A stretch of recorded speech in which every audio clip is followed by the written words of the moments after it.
নমস্কার বন্ধুরা, আগের দিন তো তোমাদের সঙ্গে শরৎচন্দ্র চট্টোপাধ্যায়ের ১০০ বছরের পুরনো বসতবাড়ির ভিডিও শেয়ার করেছিলাম।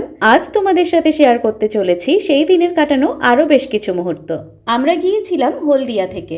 যাওয়ার পথে আমাদের চোখ টেনেছিল এই দোকানের টাটকা তরতাজা ফলগুলো। মোটামুটি এটা ওটা খেতে খেতেই আমরা পৌঁছে গিয়েছিলাম হাওড়ার সামতাবেড়ের শরৎচন্দ্র কুঠিতে। বাড়িতে ঢোকার আগে প্রথম গেটে আমরা দেখতে পেয়েছিলাম ওনার লেখা মহেশ গল্পের কয়েকটি লাইন। এরপর গেটের মধ্যে ঢুকে আমরা যা যা দেখেছিলাম তার সম্পূর্ণ অংশ আমি তোমাদের সাথে আগের মিনি ব্লগেই শেয়ার করেছি।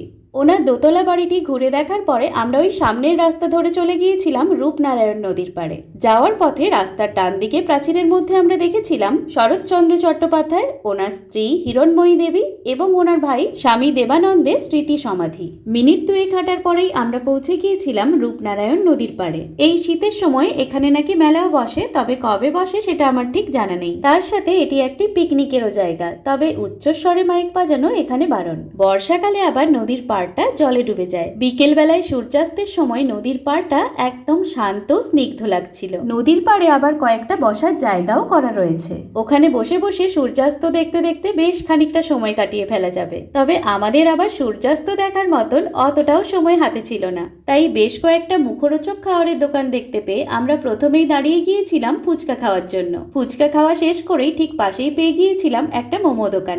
আর কোথাও ঘুরতে যাওয়া মানেই মোমো হয়ে যায় আমার প্রিয় খাবারগুলোর মধ্যে একটি। এখান থেকে নিয়ে নিয়েছিলাম চিকেন মোমো, যেটা এক প্লেটের দাম ছিল 50 টাকা, আর এক প্লেটে দিয়েছিল 5টি মোমো। গরম গরম মোমো আর স্যুপ খেয়ে দিয়ে গোলমরিচের ঝাল কাটানোর জন্য সবারই ইচ্ছে করছিল একটু আইসক্রিম খাওয়ার।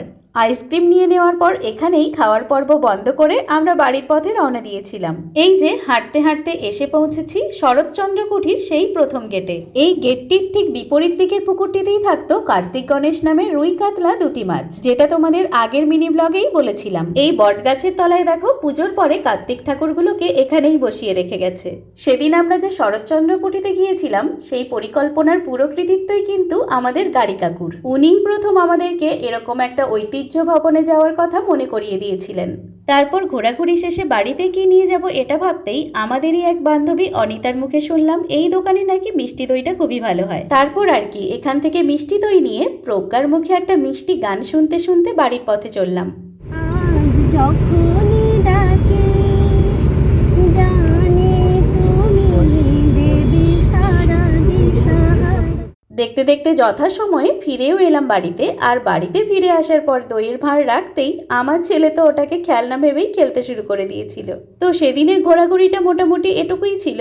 আসবো পরের ভিডিও নিয়ে। আজকের জন্য টাটা।